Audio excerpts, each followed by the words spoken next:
Hello, everybody. Welcome to the Energy Newsbeat podcast. My name's Stu Turley, President and CEO of the Sandstone Group. We are in an absolute, just fabulous time in the oil and gas space. And you have to sit back and think, what was President Trump thinking, cutting such a huge deal with the EU when we've got billions and billions of dollars coming into the United States that we may or may not be able to deliver? I've got a huge guest for the show today. I've got Adam Hirschfeld, and I mean, he's got a few answers and some talent in the oil and gas space. How are you today? I'm great, Stu. Thanks for having me. I'll tell you what, thank you for stopping by. This is a huge topic. Tell us a little bit about where you work there at Workrise. Yeah, thanks for the opportunity here again, Stu. So at work, we have a platform that enables vendors and workers to connect with upstream clients, E&Ps, exploration production companies, OFS companies, as well as midstream transmission companies. We actually have a strength in ensuring that they can meet their talent needs. That's our core business, has been our business for the last 10 years. And we've expanded that into an aggregator type model for large clients like Chevron and Exxon. And so at the end of the day, we are right at where the rubber meets the road for construction projects. That's going to be downhole or your midstream infrastructure, which we're in dire need of way more.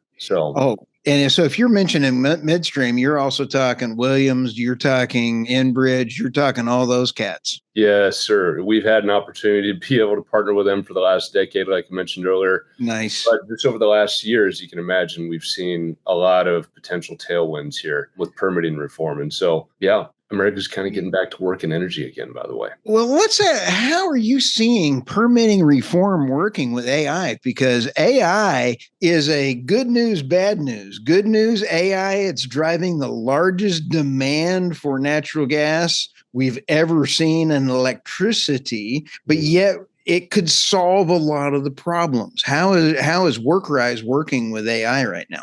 That's a great question. It's not easy to answer. It's not easy to answer because you've got the narrative that you'll hear on almost every earnings call that every company will call out that they're utilizing AI, right? Right. But from a project management planning design capability standpoint, AI is supporting that. And we're continuing to implement that in our business today.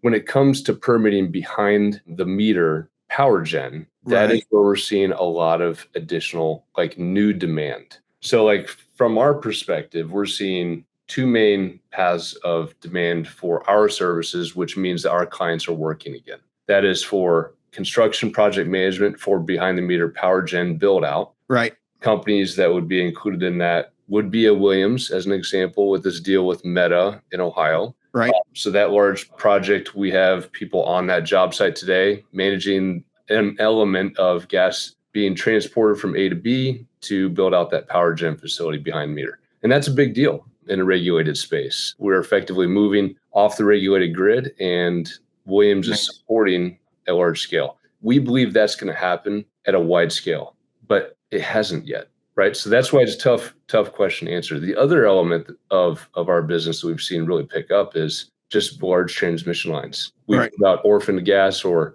gas that hasn't been able to get out of the field for years, and it was hard to build pipelines during the last administration because there was regulatory risk or sovereign risk of some sort, is what we call it. Right. They're going back to work and building transmission, and that's going to be the real key behind supporting our power gen in the future. Because behind meter on premise will not necessarily be the answer for all of these data centers, which they're actually calling AI factories here in the future, by the way. And they're starting to shift the narrative a bit as they move more into inference. Wow. Yeah. You know, the whole thing, I've never seen such a change. We've kind of stagnated for 20 years on electrical growth demand. And now all of a sudden it's just like, holy smokes, Batman, get a jumpsuit because you're now going into a F-35 or better yet, a SR-71 Blackbird because it's now approaching that kind of speed. When we sit back and go, okay, behind the meter, I'm seeing that decentralized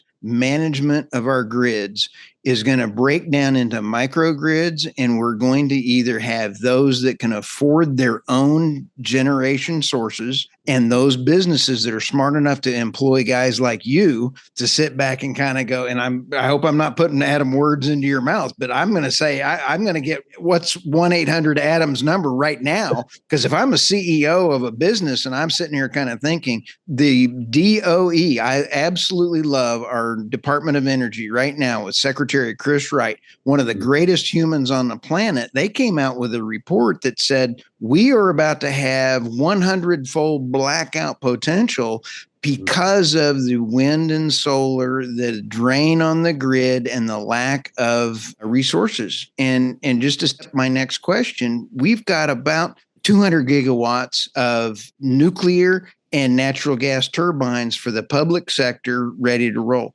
We have 180 gigawatts of wind and solar, which is actually may or may not happen because of the big, beautiful bill. So we don't know about it, but we need 100 gigawatts in order to meet normal demand now.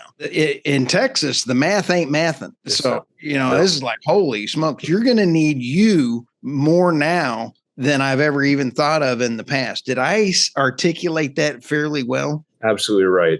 What we're finding is that you've got an incredibly potent power source, and that is in natural gas. Like we all know, natural gas is an answer to bridge the gap. It may not be the only answer, nor am I saying that, but it is an answer. We have an abundance of it. Right. What is the only way to really leverage that now is to get generation where you need it in field, closer to the wellhead at the end of the day, because that's it. Thankfully, with Starlink as an example, you can get data in and data out without needing that fiber optic infrastructure as much as you've needed in the past. And so there's an opportunity in areas like West Texas to take less burden on the grid in solving their problem and getting it closer to the wellhead. We solve for a large part of that engineering, design, and build phase that clients don't have in their office and capability. And so we can be that call out as they're starting to partner with clients to figure out how do we build it and where are the people. We close that. That is extremely cool, because Steve Reese is a dear friend, and he has said that it wouldn't surprise him to see Meta or Google or any of those start owning their own oil companies and then dropping data centers right on that, like in the Haynesville or any of those others, just dropping them right in there and owning their own Liberty Frac or any of the and Liberty Energy, any of those. So it's pretty crazy to see our backwardation buying your supply chain. Yep. Absolutely right. That would be a turn of events, wouldn't it, Stu? It would be kind of wild. In fact, I just interviewed James Walker this morning, and that interview went out. He's the CEO over at Nano Nuclear Energy, and they're going to be trying to build. Their goal is 100 reactors a year is what they're going to be trying to be building. That's what we need. But we ain't going to get there. We're going to get to natural gas a lot faster than we are going to get to 100 reactors, considering we used to take 20 years to build a reactor. That's absolutely right. So, and I think that's one of the main reasons it's going to be a key driver for us now. And of course, it may not be forever, but it's going to be a key contributor for a long time. So when you're sitting down and visiting with, like, say, the CEO of Williams or the CEO of that, what are your comments or concerns to them in saying, we need more pipelines and we need more takeaway? But what I'm hearing is it seems like if the gas is stranded, put a power plant there. That's absolutely right. One of the main issues we're hearing from the clients is certainty of takeaway. And so, for example, if you have a southern Delaware Basin, which is west of Pecos, Texas, operator that is used to going into Waha where they're getting almost zero or nothing or negative for their gas, or they're having to flare it, they have to know that they're not going to be shut down. And so it comes to, like, what is the concern for an operator that owns that gas commodity? They have to know they're going to have no downtime. Right. So when they're working with a midstream operator like a Williams, let's say that in that case, it may not be Williams, but they have to know, like E&P has to know, if I'm going to deliver my gas and I'm going to be paid on the electrons produced as opposed to the gas molecule. Right. And I need to know that I'm not going to have downtime. And there's an issue there, Stu. So I will say that that's our biggest gap today, which is interesting to me, though. and this is where I think we'll drive the conversation over the next 6 to 12 months, is these AI factories and data centers are more valuable with certainty and ongoing power. So when you have backup on top of backup, they can charge higher rates for the data and the use of that data center. And so if you go into like a core weave pricing model, when they have redundancies built in, they're charging more. And so like, I believe that gap will get closed. But at the moment, your hyperscalers, your data center property, Digital Realty, the companies that own those, they haven't cut enough deals to set the precedent yet in our space. We know it's happening though. It is getting very close. So like if we look at Stargate, they're pulling that gas directly off of a large interstate transmission line. That is not the most effective way of doing this in the future. That gas is going to be selling at retail prices. Right. What is the best way to do this? Get closer to the wellhead. Cut out the compression. Let me throw this. Let me ask this, because this is a cool question. I love the Stargate is because it's an anomaly. If it's an interstate, you say intrastate or did you say inter? Interstate. Okay, so it's only in Texas. Yep. Okay, great. Because if it was intrastate, it would have a whole different animal, and that would be other regulatory issues, and it would be tapped. But if it's interstate, they have a better chance of keeping it behind the meters themselves and having better control of that gas. Is that a fair assessment? It is a fair assessment. Yep. Okay, nice. Yeah. But see, now they're having to put in jet engines running along, and they're going to keep those for backup because we're now in a 4-year wait for some larger gas turbines because of the supply chain issues that are going on.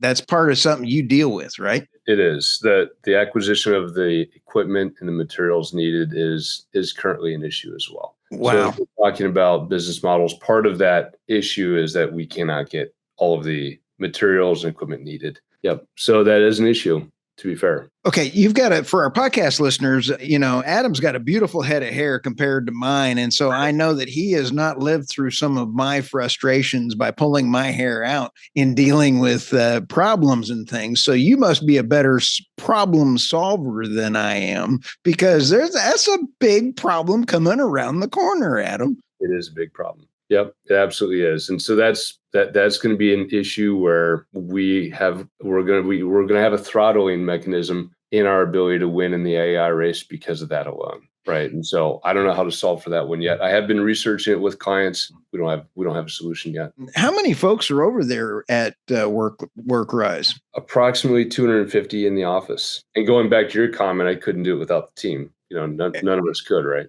Oh, no, I would be talking to myself if I didn't have a good team. So it would absolutely be just absolutely worthless. But that's a lot of folks on the entire team over there trying to make things happen. And one of the fun things is I was in Shreveport, Louisiana 3 weeks ago on some business, and I was checking into the hotel, and the guys from Liberty Energy had a whole team there, and I could tell that they were working on wells and things, and they had their trucks. They were checking in. Quality people. And I mean, they were wonderful guys. You can tell when employees are happy. And for our podcast listeners, you ought to see Adam's eyes light up when he's sitting here talking about his team, his people, and his job. That tells me a couple key points about what you're doing, and A, that you like it, and B, that you believe in what you're doing.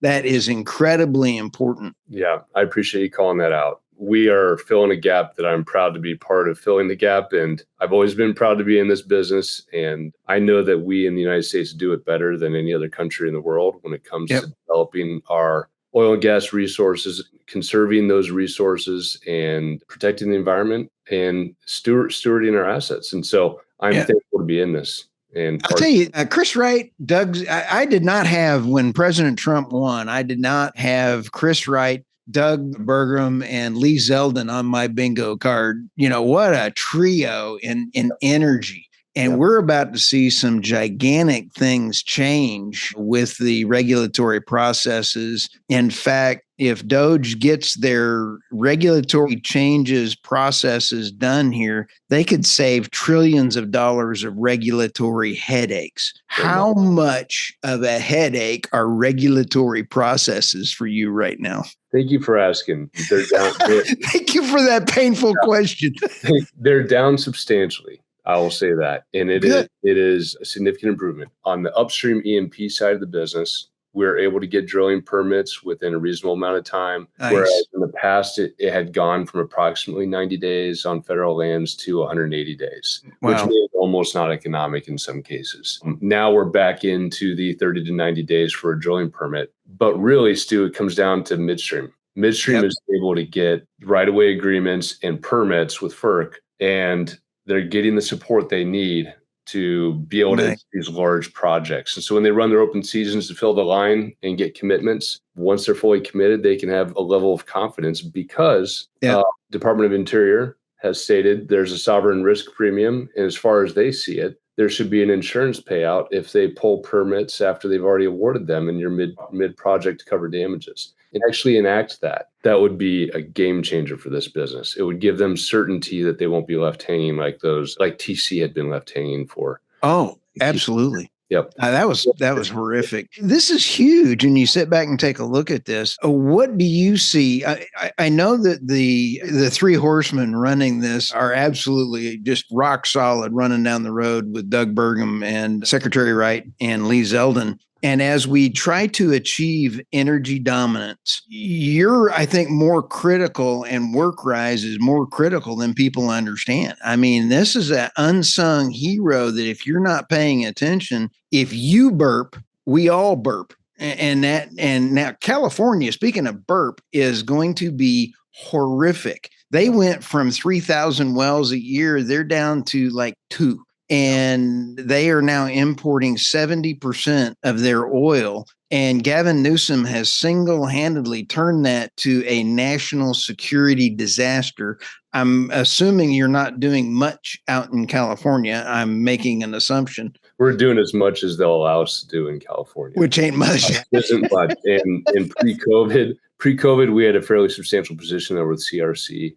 But yeah, it was just not very active anymore. But I appreciate you calling that out, Stu, because winning in energy is winning in AI. Right. Winning in AI is a national security risk. Like, we have to win there. That was why President Trump signed those 3 executive orders last week. Yep. It was all about that. Part of winning in AI and energy is winning with people. You need the right people in the right place at the right time. And we close that gap. So what we find is all of it comes down to the people. We hear about AI getting rid of jobs. Sure, there are going to be some redundancies. I believe it's a job creator, not a job killer over time. Right. Especially in our business, we have to have more in our business. We need more people wanting to get into oil and gas and energy. You bet. We are the ones that are the backbone of this business. We have over 7,000 active billing consultants or contractors in the field today. We expect that to double over the next 3 years. And part of it's going to come from us up-leveling and training to meet the talent gap that's needed.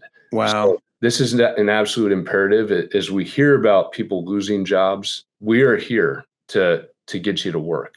This is our Isn't that job. Great? It is. It feels so good. And at the end of the day, our clients need us and we need them. And our country needs our clients. Isn't that great? We need to get Mike Rowe on here next. I'll tell you what, because we need people that are like the Liberty Energy guys I saw in Shreveport, Louisiana. Yep. Classy, hardworking, happy, well-paid employees. That's exactly right. Speaking of that, I get to interview Ron, the CEO of Liberty, here next week. So I just want to give him a shout out. That's it's like management starts at the top and it filters all the way through. And I can see by the shining in your eyes that when you're talking about your team and everything else going on, man, you must have an absolutely fantastic team. Yes, sir. What do you see coming around the corner as some of your biggest hurdles in the next quarter?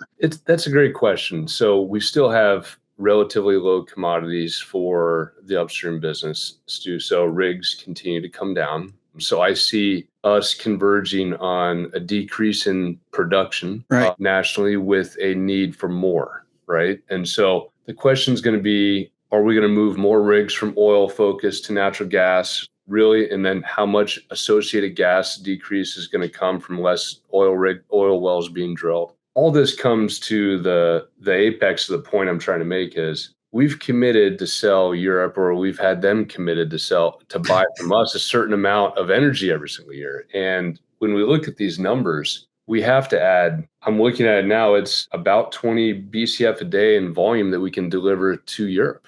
And to President Trump's credit and the team, they have fast-tracked LNG facilities that account for about 7 BCF a day. Right. We're typically delivering 2024 about 5 BCF a day. Right. So that means we still have about 13 BCF a day we need to deliver to Europe to meet their need if they're in fact going to honor that obligation. So we all know that that's going to be something that is handled over time, and we don't know what the solution is going to be there. But what we know is that we need to produce more natural gas, but it has to be done orderly. And so we're here to partner with clients. We're here to facilitate that transition. And we don't quite know how this is going to happen, Stu. How's it going to happen? Right. And I love your phrase, Adam. It has to be done orderly. Even as you and I are kind of joking about the regulatory issues that we've been facing and the overburdensome of the, I'm going to say, Obama and Biden era of, I'm going to call it the deep state regulatory machine that put trillions of dollars of weight on the economy. We're going to need to make sure we go through this. And I love your statement, orderly. We need regulations. I'm all in on good regulations. And we got to do it right so that there is enough money because, as a fungible asset, you got to have enough money to bring the rigs back on. But then you got to have enough money because, ESG has done a great thing for governance for the oil and gas operators. They're giving money back to investors. You want to invest in oil companies now, you get money back. That's a great thing, especially in the private sector as well, too, because there's lots of great investments out there. I know I work on a bunch of them. And when you sit back and kind of go through there, but this is I'm hoping this is the first of a few that we have, because I can see some other updates that we're going to need to talk about here as they come around. What are some of your last thoughts as we get closed out here? Last thoughts are that this industry has innovated more than people know. Our oil and gas industry in the United States. We have shifted from what you would see in the show Landman, which, by the way, I do like Landman, and I Isn't it a hoot? Podcast. Yeah, there's less cowboy out there than people would think, but those are the cowboys of today. I do agree with you on that. This industry has shifted to one of stewardship and conservation, and that is inclusive of not only the resource, the surface area, but also the balance sheets. And so that is reflected in the payouts to shareholders, and it's reflected in their CapEx budgets. Yep. And so that has positioned us well to meet the demand coming. So what does this mean? Never before have we seen companies, well, at least in the last 20 years, since the shale revolution, we've not seen these companies so flush with solvency to the end that they can meet the energy demand that is coming. And that is absolutely imperative. We won't need government funding or handouts. We do need clients. We do need customers to sell our money to come back into this space because they deserve it. We're short $4 trillion just to meet normal decline curves for oil and gas. I mean, just normal decline curves, assuming demand stays normal. I don't think we've seen peak oil or peak natural gas yet. We're not even close. So how do people find you? So you can find me on LinkedIn, and you can find our dig into Workrise on our website, www.workrise.com. Obviously, my name is spelled Adam Hirschfeld. I think you're probably going to have it in the We'll have it in the show notes. Yeah. So you can ping me directly on LinkedIn if you have any questions, and I'm available anytime. Well, fantastic. I really appreciate your time. And this was a fantastic discussion because I am in my day job. We actually analyze oil and gas deals. And so we take apart, is it a good investment or a bad investment for folks? And we'll actually figure out whether or not we want to invest in that ourselves. Yeah. So that's my day job. And that's how I actually make my money. And I do this for fun. So you sit back and take a look. I am very encouraged by where things are going. That's awesome. I am too. All right. Well, thank you very much for stopping by the podcast. I appreciate you. Thank you, Stu.